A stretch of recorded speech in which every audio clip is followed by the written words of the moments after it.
चलिए फ्रेंड्स, आज हम बिहार बोर्ड परीक्षा 2024 में भूगोल से पूछे जाने वाले महत्वपूर्ण प्रश्नों का अध्ययन कराऊंगा आप लोगों को। तो चलिए आप लोग वीडियो पर पूरा बने रहें। आज का टॉपिक भूगोल से रहेगा, अध्याय 1 से, ठीक है, जो कि अध्याय का नाम है भारत संसाधन एवं उपयोग। इनसे कुल 25 महत्वपूर्ण प्रश्न है। तो चलिए बिना देरी की वीडियो को स्टार्ट करते हैं। अगर आप लोगों को वीडियो अच्छा लगे तो आप लोग अपने दोस्तों के पास शेयर ज़रूर करें तथा सब्सक्राइब करके बेल आइकन को प्रेस ज़रूर कर लें, ताकि इस चैनल का हर वीडियो आप तक पहुंच सके और चैनल पर डेली बने रहे। आप लोगों को डेली वीडियो मिलती रहेगी ऑब्जेक्टिव के, ठीक है। तो चलिए स्टार्ट करते हैं। तो पहला प्रश्न है, नंदा देवी राष्ट्रीय उद्यान कहाँ है? तो नंदा देवी राष्ट्रीय उद्यान जो कि उत्तराखंड में अवस्थित है। कहाँ है? उत्तराखंड में, ठीक है, यानी बी उत्तराखंड में, ठीक है। कहाँ है? उत्तराखंड में। तो चलिए फिर से अगले प्रश्नों को देखते हैं। प्रश्न नंबर 2 है, प्रथम पृथ्वी सम्मेलन कहाँ हुआ था? आपके पास 4 ऑप्शंस हैं। A Johannesburg, B Rio de Janeiro, C New York, D Kyoto. तो इसका सही आंसर हो जाएगा रियो डी जेनेरियो, यानी प्रथम पृथ्वी सम्मेलन रियो डी जेनेरियो में हुआ था, जो कि सही ऑप्शन नंबर हो जाएगा बी, ठीक है। चलिए अगले प्रश्न को देख लेते हैं बिना देरी किए।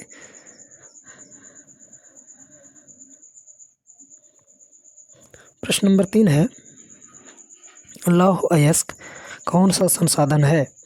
तो लौह अयस्क जो है वो अनवीकरणीय संसाधन है। क्या है? अनवीकरणीय संसाधन, यानी इसका भी सही आंसर हो जाएगा बी नंबर, ठीक है।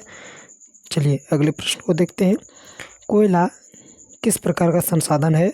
तो कोयला जो है अनवीकरणीय संसाधन है। क्या है? अनवीकरणीय संसाधन है। तो इसका सही आंसर हो जाएगा ए नंबर, ठीक है। आप लोग प्रश्न को अच्छे से लिखते चलिए कॉपी में, और आप लोग याद रखिएगा ये सब एग्जाम में पूछे जाने वाले प्रश्न हैं, ठीक है। और अगर आप लोग चैनल पर नए हैं तो स्वर्णा ऑनलाइन क्लासेस को आप लोग सब्सक्राइब जरूर कर लें यूट्यूब चैनल पर, ठीक है। तो चलिए अगले प्रश्न को देखते हैं बिना देरी किए। प्रश्न नंबर 5, सौर ऊर्जा निम्नलिखित में कौन सा संसाधन है? ठीक है, तो सौर ऊर्जा जो है वो पुनः पूर्ति योग्य संसाधन है, ठीक है। क्या है? पुनः पूर्ति योग्य, यानी इसे फिर से बनाया जा सकता है, पूरा किया जा सकता है, इसलिए ये पुनः पूर्ति योग्य है। तो इसका सही आंसर हो जाएगा नंबर बी, ठीक है। चलिए अगले प्रश्न को देखते हैं। अब प्रश्न है, किसने कहा कि संसाधन होते नहीं बनते हैं? तो ये जो कहा था कथन जिम्मरमैन ने कहा था, ठीक है। किसने कहा था? जिम्मरमैन ने। आप लोग इसको अच्छे से याद रखिएगा कि जिम्मरमैन ने ही कहा था कि संसाधन होते नहीं बनते हैं। चलिए अगले प्रश्न को देखते हैं बिना देरी किए। प्रश्न नंबर 7 कहा जा रहा है, दी पॉपुलेशन बम नामक पुस्तक किस वर्ष प्रकाशित हुई थी? तो ये जो दी पॉपुलेशन बम नामक पुस्तक प्रकाशित हुई थी वो 1968 में हुई थी। कब हुई थी? डी 1968 में, ठीक है। डी 1968 में, ऑप्शन नंबर डी 1968 में, ठीक है। चलिए अगले प्रश्न को देखते हैं। कहा जा रहा है, ब्रूंडलैंड किस देश की प्रधानमंत्री रह चुकी हैं? तो ब्रूंडलैंड जो महिला थी वो नॉर्वे देश की प्रधानमंत्री रह चुकी हैं, ठीक है।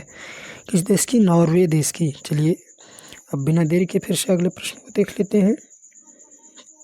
प्रश्न नंबर 9 कहा जा रहा है, बांधों में जल किस संसाधन वर्ग का उदाहरण है? तो बांधों में जो जल जमा हुआ है यानी भंडारित है, उसे हम क्या कहते हैं? संचित। क्या है? ये संचित संसाधन वर्ग का उदाहरण है, ठीक है। क्या है? बी नंबर, संचित, ठीक है। क्या आ जाएगा? बी नंबर, ठीक है ना। तो चलिए अगले प्रश्न को देख लेते हैं। कहा जा रहा है 10 नंबर में, इनमें से कौन निजी संसाधन में शामिल नहीं है? यानी कौन सा, चारों ऑप्शन में से कौन ऐसा संसाधन है जो पर्सनल उपयोग के लिए नहीं है, ठीक है। उसमें सार्वजनिक यानी सामुदायिक लोग भी शामिल हो सकते हैं। तो ए मकान, यानी ये मकान किसी का पर्सनल है। कार भी किसी का पर्सनल हो सकता है, किसी का अकेला हो सकता है, ठीक है। लेकिन मंदिर जो होता है अधिकतर वो सार्वजनिक जगह होता है, ठीक है, जो कि निजी संसाधन के अंतर्गत शामिल नहीं है, ठीक है। और डी नंबर साइकिल, ये भी जो है ये किसी का निजी सामान है, ठीक है। तो इसका सही आंसर हो जाएगा सी, ऑप्शन नंबर सी मंदिर, ठीक है। क्या हो जाएगा? Option number C. चलिए अगले प्रश्न को देखते हैं बिना देरी किए। कहा जा रहा है संसाधन नियोजन के कितने स्तर होते हैं? तो संसाधन नियोजन के मुख्य 3 स्तर होते हैं। कितने स्तर होते हैं? मुख्य 3 स्तर होते हैं, ठीक है। तो इसका सही है ऑप्शन हो जाएगा सी नंबर, ठीक है। सी नंबर 3, यानी संसाधन नियोजन के मुख्य 3 स्तर होते हैं, ठीक है। चलिए इसको अच्छे से याद रखिएगा, ठीक है। चलिए अगले प्रश्न को देख लेते हैं। कहा जा रहा है पंजाब किस संसाधन के मामले में गरीब है? यानी पंजाब के पास कौन ऐसा संसाधन नहीं है जिसके मामले में वो गरीब है, उसके पास कम है। तो इसका सही आंसर हो जाएगा ए खनिज, ठीक है। क्या हो जाएगा? ए खनिज, ठीक है। ऑप्शन नंबर ए खनिज, यानी पंजाब के पास जो है खनिज की कमी है, यानी वो खनिज के मामले में, खनिज संसाधन के मामले में गरीब है, ठीक है। चलिए अगले प्रश्न को देख लेते हैं बिना देरी किए। अगला प्रश्न है हमारा, संसार का सबसे कीमती संसाधन कौन सा है? तो संसार का सबसे कीमती संसाधन खनिज है, ठीक है। क्या है? खनिज। संसार का सबसे कीमती संसाधन खनिज है, ठीक है। तो चलिए फिर से अगले प्रश्न को देखते हैं बिना देरी किए। आप लोग अच्छे से नोट करते चलिएगा। कहा जा रहा है निम्नलिखित में कौन प्राकृतिक संसाधन नहीं है? यानी कौन प्राकृतिक संसाधन नहीं है? ऑप्शन में से जो है वो प्राकृतिक संसाधन नहीं है। तो इनमें से जो है वन, वो प्राकृतिक संसाधन है। नदी, वो भी, ये भी प्राकृतिक संसाधन है। और नगर, ये नगर जो है मानवों ने मिलकर बनाया, किसी बड़े स्थान को, बड़े जगहों को जहाँ पर लोग ज़्यादा रहते हैं उसका ही नाम क्या रखा गया? नगर।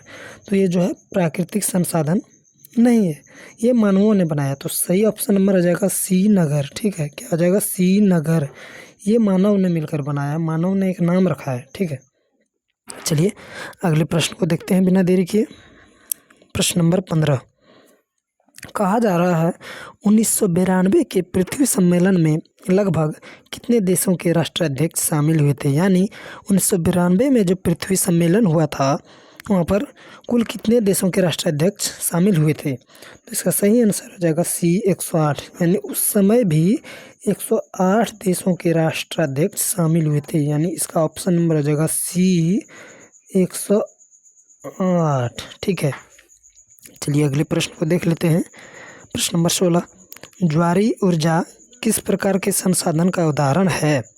ठीक है, ज्वारीय ऊर्जा किस प्रकार के संसाधन का उदाहरण है? तो इसका सही आंसर हो जाएगा ए नवीकरणीय, ठीक है। यानी ज्वारीय ऊर्जा जो है नवीकरणीय संसाधन का उदाहरण है, ठीक है।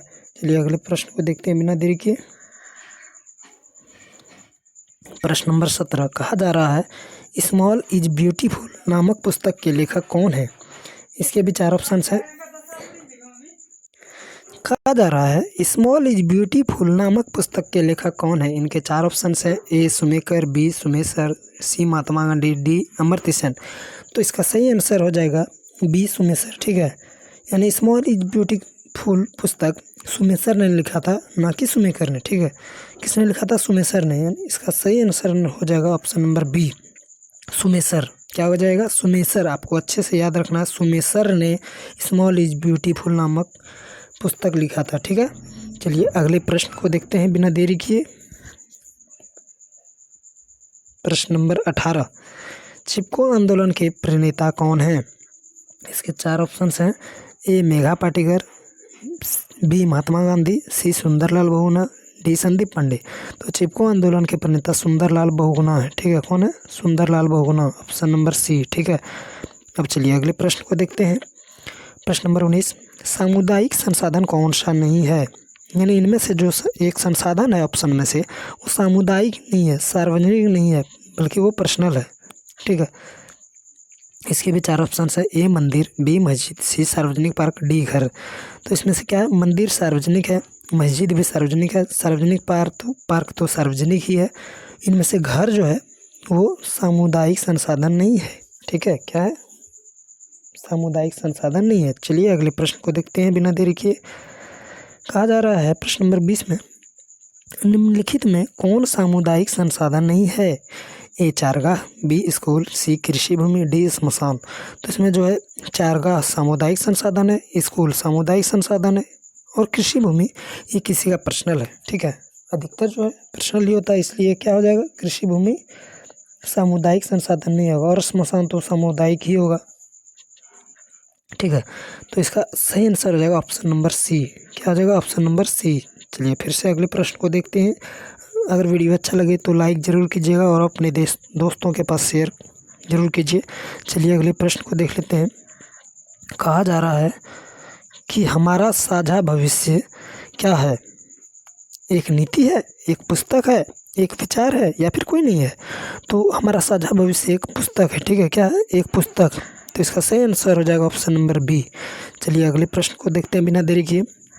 कहा जा रहा है भारत का लद्दाख क्षेत्र किस संसाधन में धनी है?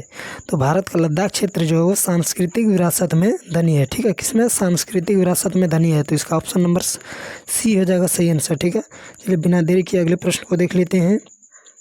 कहा जा रहा है 23 नंबर में, किस प्राकृतिक संसाधन का भंडार सीमित है?